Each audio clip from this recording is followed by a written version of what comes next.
You don't really see brands with swear words in it, you know? Like, how'd you kind of come up with it? It's not that unusual now, but when we started about 7 years ago, it was kind of a little bit blurring the edges. And to tell you the truth, man, I probably would change the name if I had my time again, just because it has opened some doors, but it's also closed some in the capacity.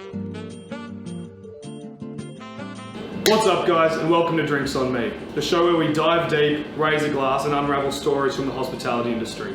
My name's Tom Newton, and today we have a very special guest, Chris Maloney. Thanks for being here, man. No worries, man. Thank you. Yeah, it's good. So Chris is known for owning Shit Pub Trivia, starting that great trivia company up. We run that trivia here, and also he's the host of the 3000 podcast. Yes, indeed. That's correct, man. Yeah, so I'll be getting into the chats later, but first I want to ask, when you go out and, you know, when you have a drink, yes, and where do you go and what do you drink? Man, I'm in my 40s now, a little bit boring, but we've moved down the peninsula, so I just chill out at the pub or the bar, like to have a pale ale, you know, a kind of stock standard Aussie blokey beer. That's kind of me. Yeah, nice. Nah, fucking pale ale is great. We've got Stomping Ground on tap. Do you like Stomping Ground? I do indeed. I remember those boys from when they started at the in Balaclava there with just that one bar, and now they've rolled out a whole brand of beers, which is pretty impressive. I went down to Moorabbin recently. That place is it's a massive place. Huge, man. Shout out to Justin Joyner. I've been friends with him for about 25 years, and he's one of the guys behind that brand. And he's a good dude. I like Justin. Oh, great, man. Great. So we're not drinking beers today. We're drinking a cocktail, and the cocktail we'll be making is a classic Long Island iced tea. Sounds good. So basically, the reason I chose to do the classic Long Island iced tea was because it kind of represents your multifaceted kind of, you know, your passions. You know, you do so many different things, and obviously trivia also touches on the fact that you share knowledge and you ask questions about a whole range of things. It's a real mixed bag. It is, and it's exactly like a Long Island with the tequila, the rum, the gin, the vodka, the Cointreau, and the lime juice. I just think it's a crazy one that represents you well. So after this, we'll be making it up. So yeah, stay tuned.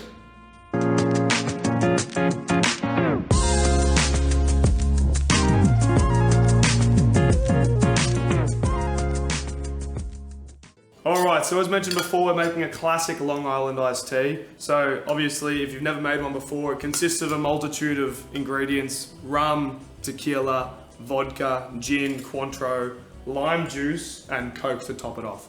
So basically, I'm just going to get to pouring. I'm going to explain, you know, what I'm putting in there each time. So each ingredient, you know, it's equal parts of each ingredient. Basically, I like to do 15 because I don't want it too boozy. If we're having a shot of everything, we won't even be able to walk out the door. So we need to make sure that we're lightly boozing ourselves up. So I'm going to be putting 15 mils of each spirit into the cocktail. Because there's two of us, I'll put 30. So we'll start with the rum. We're just using the first pours. I wasn't going to use any of the expensive stuff on you, mate. I'm sorry. I'm pretty stock standard guy, so that makes sense. You've read me well there. Keep it straight.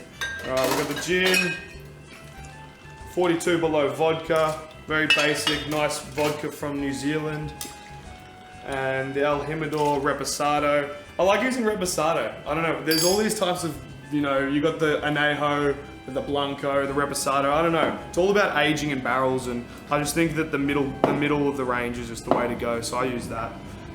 Put that back, and there we've got the lime juice. So I'm going to use 30 mils of lime juice in each cocktail.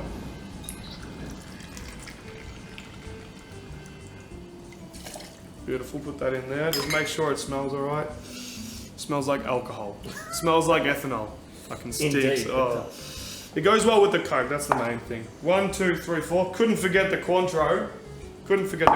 Love a good bit of Cointreau. The orange liqueur. 30 mils. Beautiful. Now I'm going to give you the shaker. Yeah, man. So, smack it on there. You give it a shake. I'm going to fill it up with Coke. That's the way.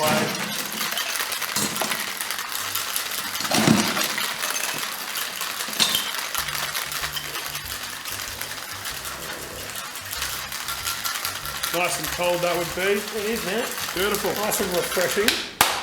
This is just what I need. Just what I need on a Monday morning. Yeah, sweet. This will be good. I haven't had one of these in a long time, so see how it hits us during the interview. Pour that sucker out. Looks good, man. almost perfect. Top it up with a bit more Coke just to fill the glass. Garnish with some dehydrated lime. Gonna put one on. Good sir. And a straw. And that is a classic Long Island iced tea. Cheers. Cheers, brother. Yeah. It's good. That's gonna work. I think that's gonna work. Yeah. Well, guys, now we've got the cocktail. We're gonna go sit down, we're gonna drink the cocktail and talk about Maloney and his story. So, yeah, bear with us.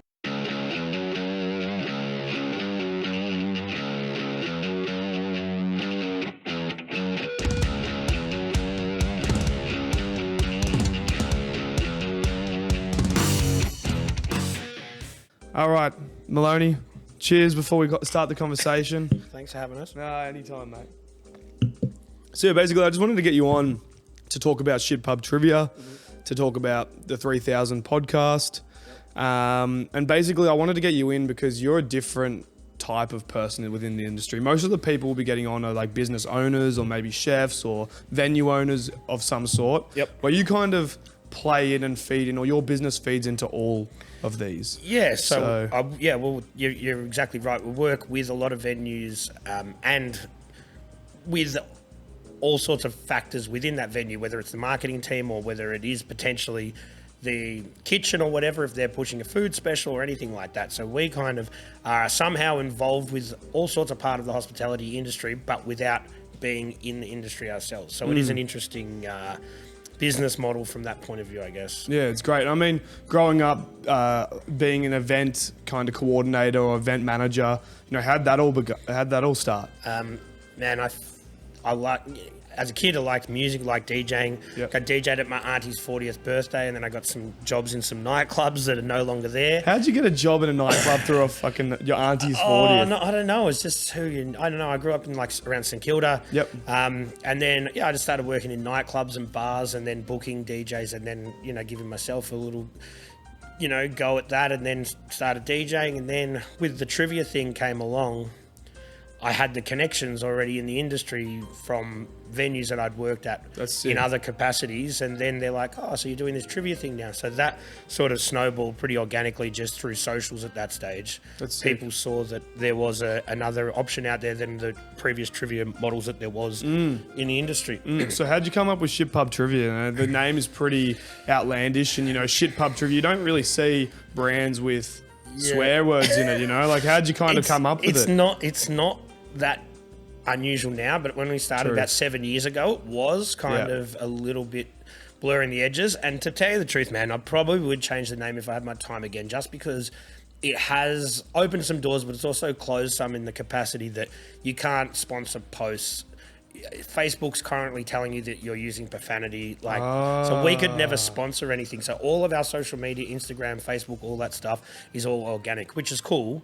But if we did want to boost something, you just can't do it. That's crazy. Yeah, that's insane. I mean, stay organic. Yeah. It's good. It's good you're staying organic, but these days you need to be able to get that outreach and being like shadow banned from just because of the company's name. It might not be the content that you're actually providing, but just having that's kind of crap, man. Yeah, sucks. It does suck. But I guess, look, it is the name is probably it's a gift and a curse at the same time, because it does set us apart from the other brands. But at the same time, it would have been nice to sponsor some stuff if we needed to. But we haven't sort of needed to yet, really. So it's been good. Yep. It's doing what you needed to do. Exactly. Yeah, it's great, man. And I mean, when you first came in and when we first started kind of initiated Shit Pub Trivia last year, your ability to sell the idea of brand relations, between the company, the trivia company, and our venue. Yep. It was really crazy to think that we could really benefit off each other. Yep. How do you kind of go about that? And, why do you think that it's so powerful to really have a good relationship with the venue? The way you do it is you pick and choose the venues that you work with to an extent. So we don't have a website even. If anyone's Googling trivia nights, they're not going to find us. They're only going to find us within the industry, which then I think benefits us, because then we can sort of say, I get people who message us, email us all the time, and I'll just say, thanks but no thanks, because we keep the quality of the venues we work with high, and we only take on other venues that we rate. It keeps the brand fresh and sought after, if that makes sense. Yeah, I mean, it's hard to balance though, you know. I mean, at the end of the day, you're a business. You do, but at the same time, like you say, you've got a good venue and you run trivia on Thursday night.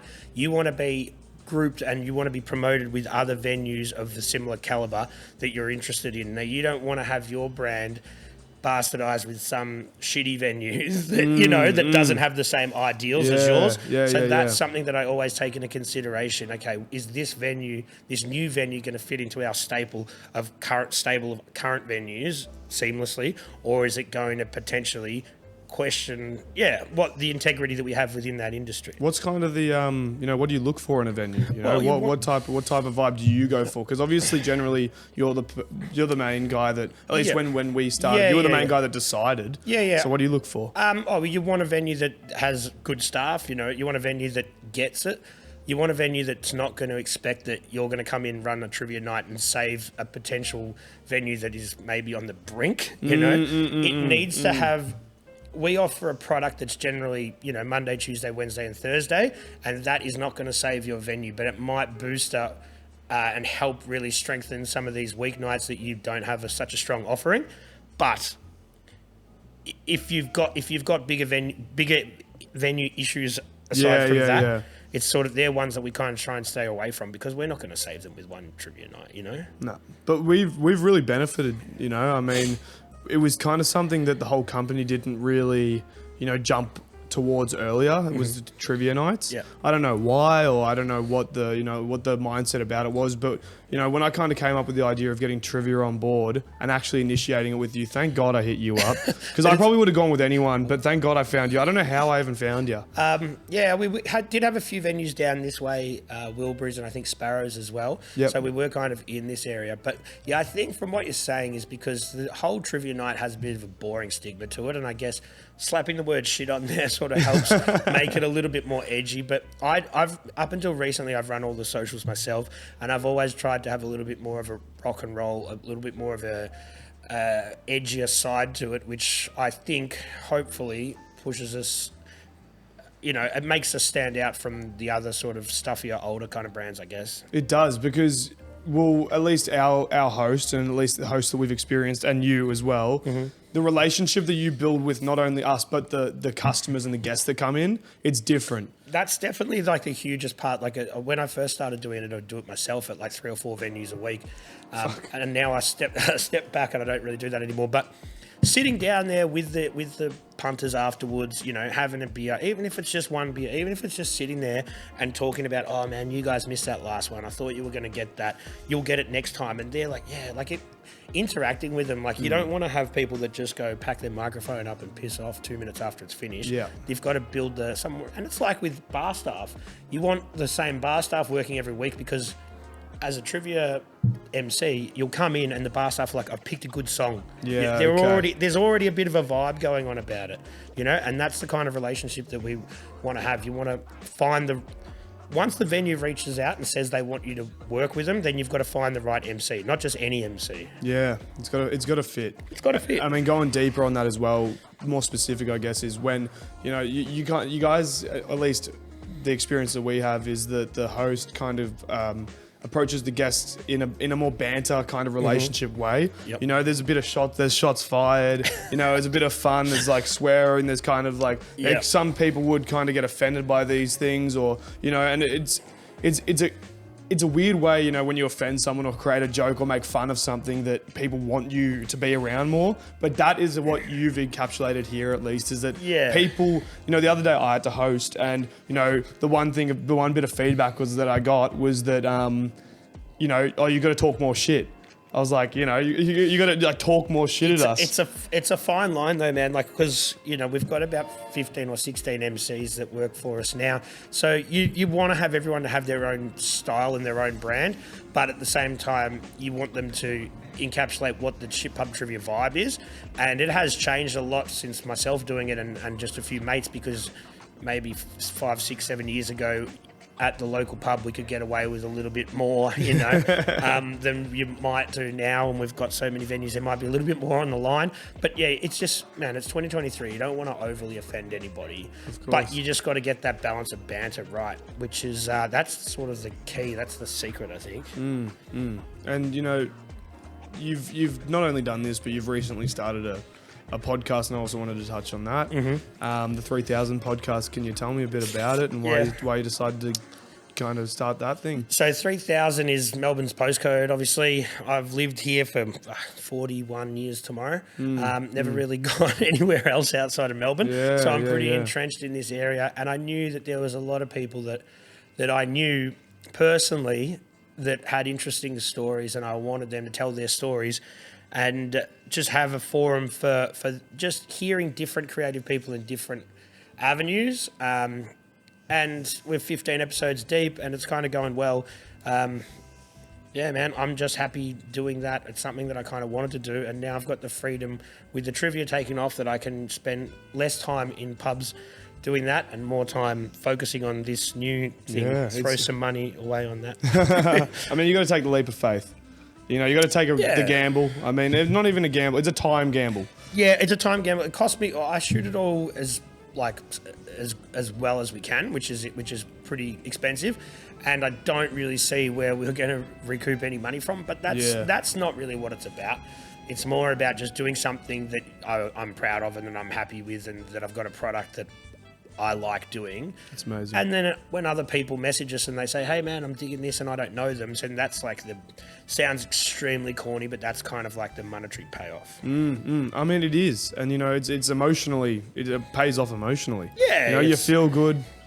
You feel good. You feel like you're doing something that you want to do. You're spending your time wisely. And I guess that's where, work life and, home life is a balance, and kind of having this, I suppose successful trivia company has kind of given you the ground level to be able to, kind of leverage and gamble a bit more time because you have the time. Totally. Yeah. But it's taken a long time. We've been doing it for 7 years, and a lot of it was me on the mic a lot myself. And but now I've got it to the point where I'm not, which is awesome. But then also we had, like everybody in hospitality, 2 years of not doing much, which sets everything back. But lucky for us, like I was mentioning to you before, we didn't have the overheads that a lot of the venues had. So we were just on a hiatus for 2 years, and then we could hit the ground running again. So, but I feel for everyone in the hospitality industry, man. Like I know that some venues, their landlords looked after them a bit. Some venues didn't get looked after at all. It was a fuck time for everybody. Sorry, can you swear? Yeah, of course you can. Of course you can, mate. Of course you can. No, it was a fuck time for everyone. I mean, Hospo got hit really, really hard, and we know that because we were in the industry. But I think some people were a little bit upset that they couldn't do this or they couldn't do that. But there was people that were like literally hemorrhaging money all the time.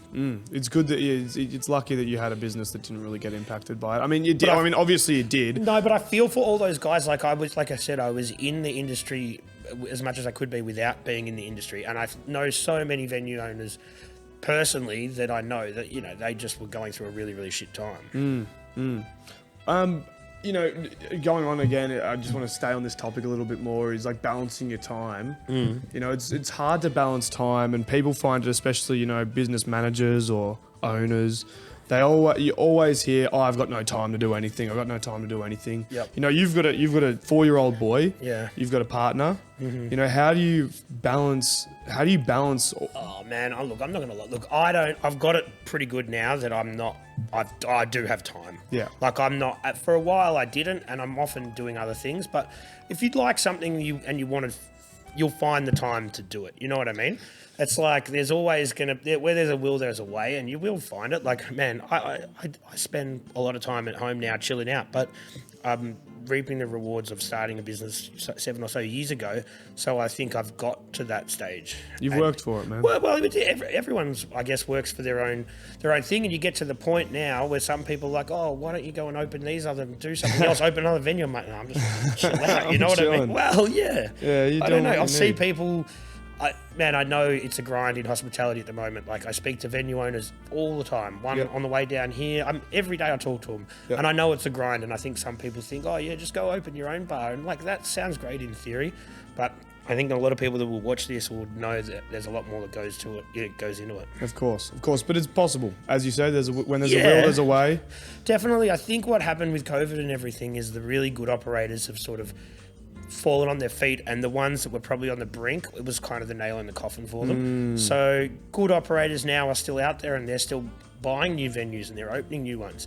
And a lot of other people were probably, they were on struggle street a little bit before that happened. Yeah. And they've obviously been propped up a little bit for the last couple of years, but then the shit's going to hit the fan eventually, you know? Wasn't meant to be. Wasn't meant to be. So how do you leverage, you going back again, leveraging the business, our two brands, leveraging you to leverage us, and it's kind of like a seesaw. Yeah. Look, we don't even have a website. It's all social media. So that's another thing that you definitely want to look at when you look at a new venue. Are they going to represent your brand, and are they representing their own brand on social media in the right capacity? Because if they're not doing a good job of that, that potentially could drag your brand down, or another brand inadvertently because they've got poor content or whatever. So you want to make sure that, and I think, like I said, we didn't have a website. It's all Instagram, and I think that's where a lot of small businesses, when it comes to like hospitality, you need to nail that and get it right. I think so. I mean, you scroll my Instagram and it's like, welcome to Situ Bar in Melbourne. And they do shit pub trivia here every Wednesday. And that's where you get your ideas from. That's where you get I'm going to go here next week, I'm going to go there. Yeah. It's not like you're fucking reading the newspaper and saying that this new venue's opened up. No. No, I think it's Instagram is a real necessary evil for any small business. And I think a lot of people, even younger dudes that I know, like, they're like, oh, I don't really do social media. I'm like, well, I think that's it's a big thing to not do, Like, whether it's building a personal brand or whether it's building a business brand, I think it's something that's pretty important. I think that's what I actually preach. I preach that personal brand is going to be the future of success. That's my gamble. That's my tip. That's my punt. I think it's true, though. I think it's definitely true. And you can even see that from a lot of people now. They're naming their kids with these strong names, and we even did it with my son. You were about to say stupid names. No, strong names. Okay. Like a lot of alliteration. They call them like superhero names. Oh yeah. Like, so you've got so my son's like Mac, so Mac Maloney. So it sounds like it's a strong name, and we did that without thinking about it. And then someone said the other day, they're like, "Have you noticed that everyone gives their kids these double-lettered names, which is like it's to give them like a strong." And that's just what is more of a personal brand than it's in someone's name. That's so interesting. Did you do that subconsciously, or did you have a thought when you kind of named him? I mean, it's a strong name. I didn't mean to give him the double M. It wasn't until my partner's sister said, "Oh, you did the superhero name," and I'm like, I didn't realize that was a thing. But I think that the personal brand is definitely where everything is going look, branding in general, I think. But yeah, you look at now with like influencers, for lack of a better word, like that's just personal fucking branding. Yeah, exactly. And it's so true though. It's so true. You need to have a strong brand to succeed in the industry. It's not about necessarily your skills. It's about your brand. You could be the best plumber in the world. You could be the best at whatever you do in the world, but you have no social media or no, personal brand. You are not going to compete with any of these shit, unexperienced, people in the world. You got to have that brand. You see it with DJs all the time. The best DJs in Melbourne don't get the most gigs. They don't get the best paying gigs because they're amazing technical DJs, but they're not the best at the marketing and the branding and the socials. And the guys who are good at pushing themselves are the ones that end up getting a lot of the gigs. And that's just personal branding. It's just, Interesting. I mean, it's hard though, you can't be in all pockets. I guess, sharing the load, becoming a team and kind of dropping the fact that you got to do everything by yourself. If he, for instance, the best, or he or she had the best quality music in Melbourne, but just kind of went out on a limb and said, look, I'll partner up with another person who can do this other side. That's definitely the way that a lot of businesses, I think, work, but when you're talking about somebody who's an individual operator, you may not have the funds or the ability to do that. But I think from a business standpoint, if you've got, there's a business that I work with, and there's 4 dudes. One of them runs the bar, the other one runs the kitchen. Yep. one of the guys is behind the scenes and does all the admin, and he's really good at that. And the other guy is the hands-on one who fits them all out. Yeah, okay. And they just keep rolling out venues because everyone knows their place and they've got their thing. That's sick. Now, one person by themselves would struggle, but then you get a team of 4, all of a sudden, you know, I was talking to them on the way down here, they're opening another venue, and because everyone knows their spot. And that, I think, is extremely important in like any kind of business. Do what you can do, but you're better off to have someone else to do the stuff that they work with.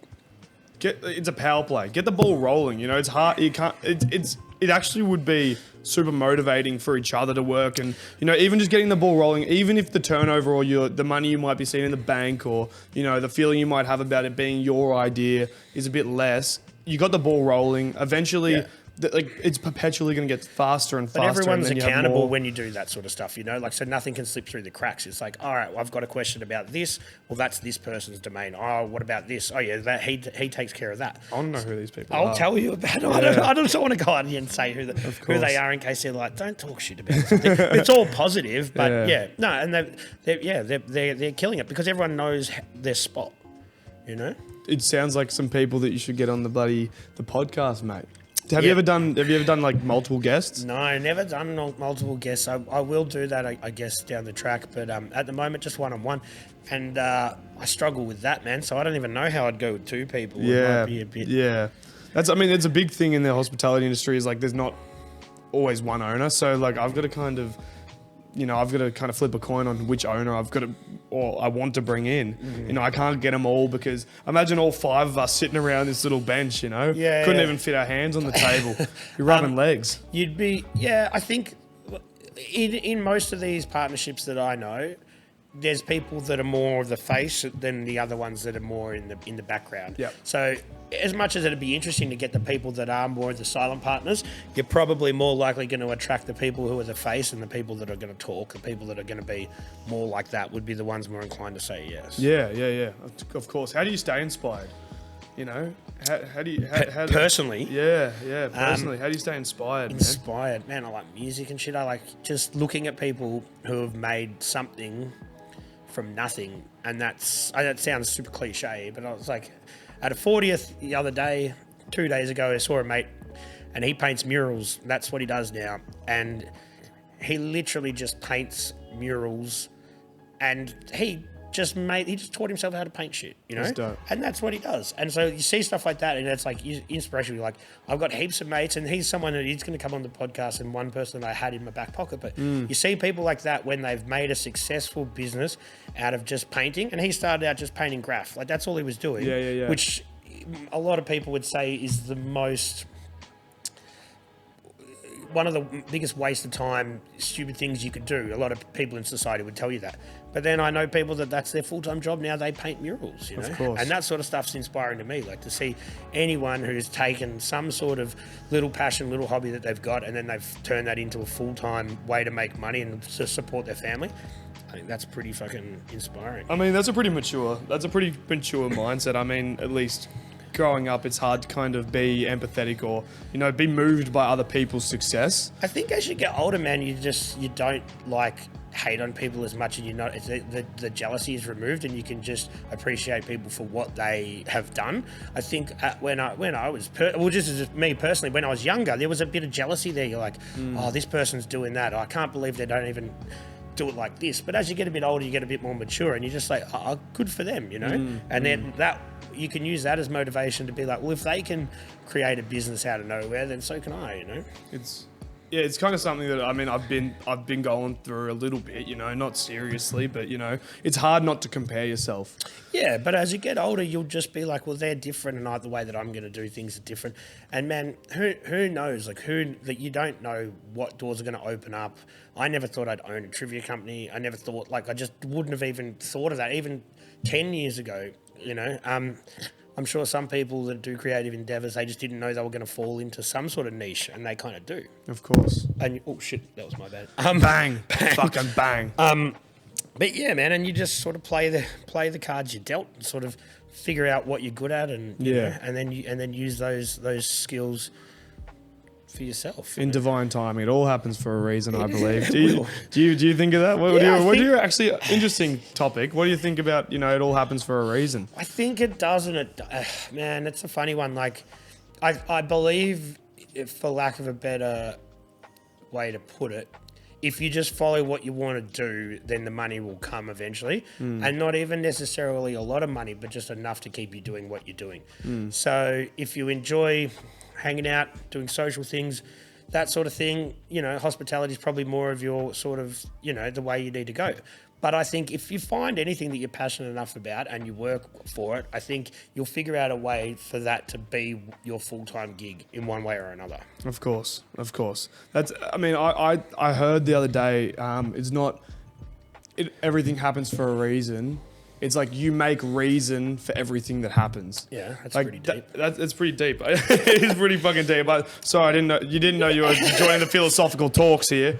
No, well, I agree with that. Look, I think, all that stuff, like you put it out to the universe and all that sort of shit, I think, yeah. But like you were saying before, you get the ball rolling. You put an idea out there and you do it. Like, it's fine to sit on it. Like, and people even with the podcast, like, man, I thought about starting a podcast. I'm like, oh, yeah, but you didn't do it. You know what I mean? But there's a few people, and I'm sure you'll get that with this hospitality-themed one. Heaps of people with like, mate, me and my friends are going to do a hospitality thing. And you're like, yeah, but you didn't, and I did, right? But that's the thing. You've got to actually put these ideas into place.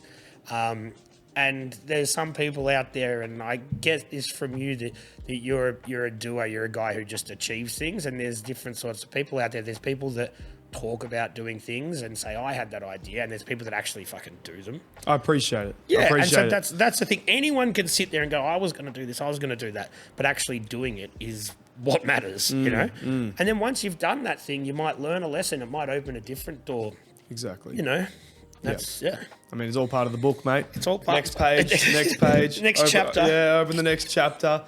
I mean, don't get me wrong. Like, I've had so many ideas of so many things, but this is, and I've started them. I've started doing them, but I get like 2 seconds in, and I'm like, fuck this. But this is like the first thing that's really stuck.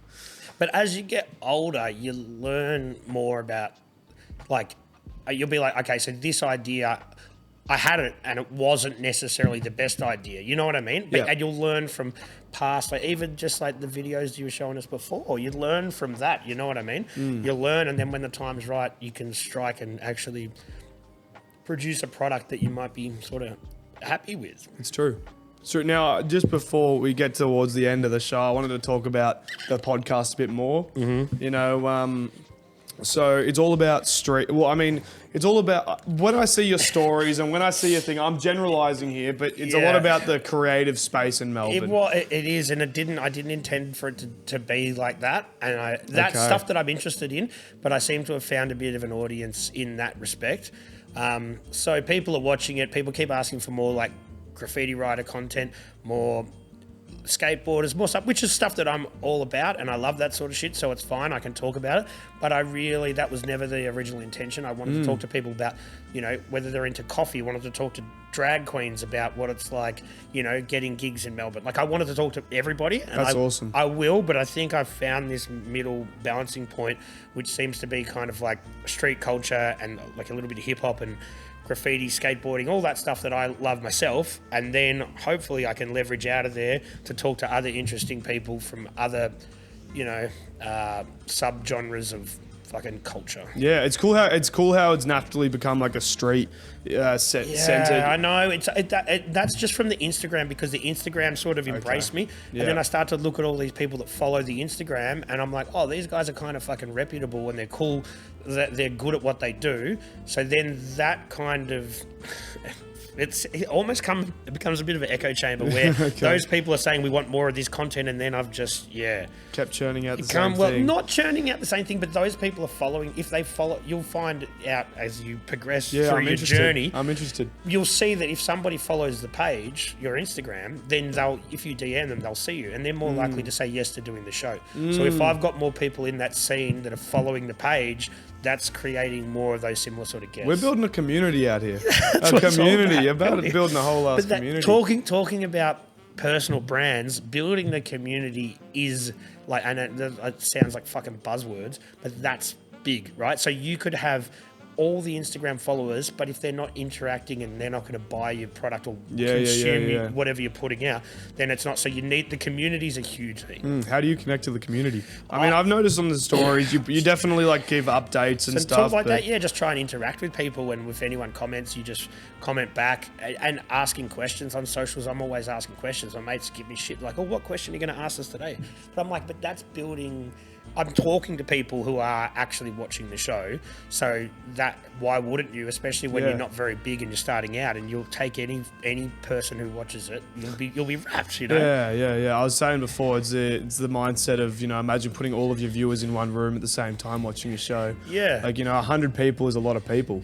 Yeah, and that's the thing, man. I think you just got to have like realistic expectations. I think a lot of people, the whole podcast game is an extremely saturated market. Like, I think a lot of people have had a go at it. It's like, you know, just a thing that's out there, but you got to keep pushing and keep doing it, and eventually you'll find the audience. And then, I think making money from something like this it's not easy. No. But if you don't do it for that reason, then whatever money you do makes a bonus. Yep. And also, regardless, as you said before, it builds a personal brand. Yeah. It might not be money in the bank, but, you know, it's people understanding who you are as a person and what you strive for and what you believe in. Yeah. And that's powerful. That's more powerful than money. Yeah, it's opening, like, it can open doors for you in professional capacities, but it can open doors in, you know, other sort of business relationships, friendships. I don't know, man. People invite me now to gigs. I put you on the door list. I'm like, oh, thanks. You know, like, there's just people are messaging me like, oh,